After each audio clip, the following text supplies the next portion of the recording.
Breaking news Telangana జిల్లాలలో రైతులు ఆందోళన కొనసాగుతూనే ఉంది. రుణమాఫీ కోసం రుణమాఫీ కాలేదు అంటూ పలు జిల్లాలలో రైతులు నిరసనలు వ్యక్తం చేస్తున్నారు.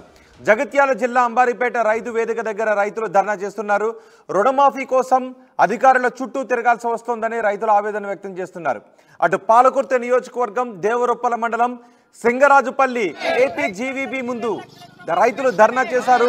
రుణమాఫీ చేసి వెంటనే కొత్త రుణాలు ఇవ్వాలి అని డిమాండ్ చేస్తున్నారు రైతులు. ముఖ్యమంత్రి రేవంత్ కు ప్రభుత్వానికి వ్యతిరేకంగా నినాదాలు చేశారు రుణమాఫీ కాని రైతులు.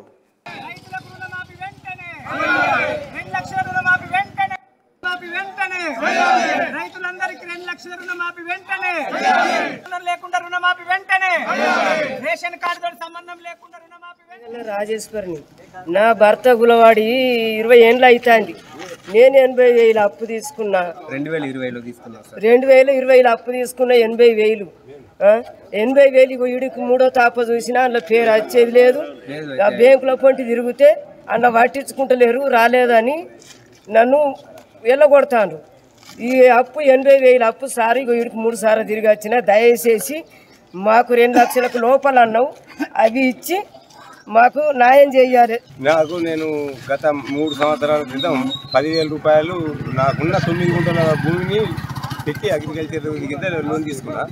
ఆ తీసుకున్న దానికి మధ్యలో ఈ రుణమాఫీ అనేది వస్తుంది అన్నాక నేను లోన్ కట్టలే. లోన్ కట్టకుండా నువ్వు ఆ ఇంట్రెస్ట్ కడితేనే నీకు లోన్ మాఫీ చేస్తాను, లేకుండా లేదని బ్యాంక్ వాళ్ళు అంటే ఆ 3,244 రూపాయలు ఇంట్రెస్ట్ కట్టి ఆ లోన్ అట్లనే ఉంచుకుంటే ఇప్పటికీ నాకు లోన్ మాఫీ కాలేదు. మళ్ళీ ఈ బ్యాంకు పోతేనేమో అగ్రికల్చర్ ఆఫీస్ దగ్గర పోమంటారు, ఆడికి పోతేనేమో బ్యాంకు వాళ్ళ దగ్గర పోమంటారు. బ్యాంకు నుంచి స్టేట్మెంట్ తీసుకురమ్మంటారు. ఇక బ్యాంకు నుంచి స్టేట్మెంట్ కూడా తీసుకొచ్చిన ఆయనకు ఉన్నదాన్ని దాని కింద ఇక ఆ బ్యాంకు పాస్ పుస్తకం జిరాక్సు, ఈ ఆధార్ కార్డు అన్నీ సబ్మిట్ చేసినా వాళ్ళు ఇప్పటివరకు లేదు. అంటే వాళ్ళు ఇస్తానది 2 లక్షలు. ఈ 10,000కు ఇచ్చే నెల రోజులు అవుతుంది. ఈ నెల రోజుల నుంచి 10,000 దిక్కులేవు. ఈ 2 లక్షలు ఇస్తారంటే నానబెట్టినాక చేస్తున్నట్టే కనబడుతుంది. ఈ 10,000 కోసం నేను ఇప్పటికి 15 రోజుల నుంచి తిరుగుతున్నా బ్యాంకుల చుట్టూ, ఆఫీసుల చుట్టూ. ఇంతకంటే ఎక్కువ తిరుగుడు ఏది లేకనే ఇప్పుడు మా నిరసన తెలియడానికి ఈరోజు వచ్చి ఇక్కడ మీకు అంటే మేము పడే కష్టం అన్ని ప్రజలకు తెలవాలి, ప్రభుత్వానికి తెలవాలి అనే దాని కింద మేము ఇక్కడ ఈ నిరసన తెలుపడానికి ఈరోజు వచ్చి ఇక్కడ ఈ వేదికను ఉపయోగించుకుంటాం. పాస్బుక్ పుట్టినప్పుడు ఒక చెక్కు వచ్చింది, అయితే 17,000 రూపాయలు. అయితే 17,000 రూపాయలు చెక్ వచ్చింది. చెక్కును పాస్బుక్ నా చేతిలో పెడితే నేను 15 రోజులకు పోయి బ్యాంకు కాడికి పోయి ఈ అమ్మ ఈ చెక్ అని బ్యాంకులకు పైసలు పోతే పైసలు లేవు, ఇలా వల్లేవని అన్నాక ఇదే చెక్కు తీసుకుపోయి అగ్రికల్చర్ ఆఫీస్కు చూపితే ఆ చెక్కు తీసుకున్నది రిటర్న్ పంపిన అన్నది ఇవరకు దీని పైసలు అందలేవు. ఇక దీని పైసలు అందలేవు. అయితే ఇది 1,30,000 ఉన్నాయి బ్యాంకు శ్రీనివాస స్థానంలో బ్యాంకుల. అయితే ఇండ్లు ఉన్నాయి అని ఇగో ఇది 1,30,000 కూడా ఆపిర్రు, అవి కూడా రాలేవు. అయితే ఇది ఆఫీసర్ల దగ్గర కొద్దిగా చీకటి పోరాటం ఉన్నది. వాళ్ళు కరెక్ట్ పనిచేయాలి. 10,000 20,000 లక్షల్లో ఎందుకు రాలేవు? ఈ ఆఫీసర్లు చక్క వంపకనా, వీళ్ళు పని చక్క చేయకనా, వాళ్ళ దగ్గర నేరం పోయిందో ఇది ఒక్కటి ఎంక్వైరీ చేయాలని చెప్పి దయచేసి ప్రజాప్రతినిధులకు వినిపిస్తున్నా.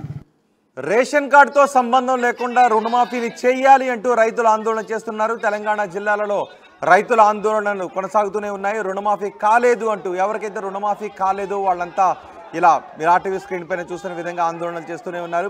రేషన్ కార్డుతో సంబంధం లేకుండా ఇచ్చిన మాట ప్రకారం రుణమాఫీ చేసి కొత్త రుణాలు ఇవ్వాలి అని డిమాండ్ చేస్తున్నారు. రైతు రుణమాఫీ గురించి ఎర్రబెల్లి దయాకర్ కూడా మాట్లాడారు. ఆయన ఏం మాట్లాడారో చూద్దాం. 9వ తారీఖు నాడు రుణమాఫీ చేసేస్తా అని చెప్పాడు. ఓట్లు పెట్టుకున్నాడు, ఎన్ని పెట్టుకున్నాడు. ఆగస్టు 15వ తారీఖు నాడు చేయకపోతే ఇక నా మీద నమ్మకపోతే మీరు గుళ్ళ మీద ఒట్టు పెట్టుకుంటా అని మన భద్రకాళి, యాదగిరి గుట్ట మొత్తం దేవుళ్ళ ఎక్కడి పోతే దేవుళ్ళ మీద ప్రమాణం చేసి 36,000 కోట్లు మాఫీ చేస్తానని మాటిచ్చిండు. మాఫీ కాకపోతే దేనికంటే దానికి ఉంటారని కూడా చెప్పిండు. పాప హరీష్ రావు గారు కూడా ముందరికి వచ్చి సరే రైతుల కోసం నేను కూడా త్యాగం చేస్తానే, నువ్వు 36,000 కోట్లు మాఫీ చేసి 6 గ్యారెంటీ చేస్తే నేను కూడా రిజైన్ చేసి రాజకీయాలను చూపుకుంటా అన్నాడు.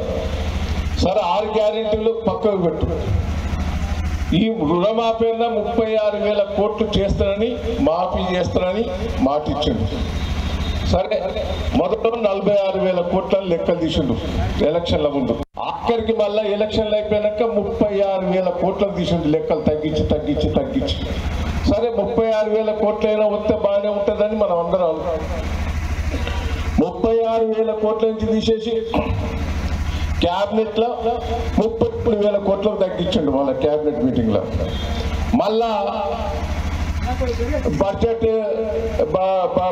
లోపల 26 కోట్లు పెట్టిండు తగ్గించి. 26 కోట్లన్నా అయితే అని ఆశపడ్డాం. మళ్ళా ఆగస్టు 15వ తారీఖు నాడు ఖమ్మంలో మీటింగ్ పెట్టి మొత్తం రైతులందరూ క్లోజ్ చేసిన లెక్క తీస్తే 17,000 కోట్లే. అవన్నీ రైతు బంధు బాపతి అన్ని అటు మార్చు 17,000 కోట్లు రైతు బంధు అటు పెట్టేసి మాఫీ చేసినా అని సంబరాలు చేసుకున్నాడు. నువ్వు ఆగస్టు 15వ తారీఖు నాడు చేస్తున్నాని మొత్తం క్లోజ్ చేసినావని దుకాణం పెట్టి సంబరాలు చేసుకున్నవే. మరి ఈరోజు సగం మందికి కాలే. మళ్ళీ ఏమంటాడు ఆయనే, హరీష్ రావు రిజైన్ చేయని మళ్ళీ హరీష్ రావు నువ్వే మాఫీ చేస్తానని చెప్పి క్లోజ్ చేసినావు అని చెప్పి ఇప్పుడేమంటారు మళ్ళీ ఇంకా అక్కడక్కడ కొద్దిగా మిగిలిపోయినాయి.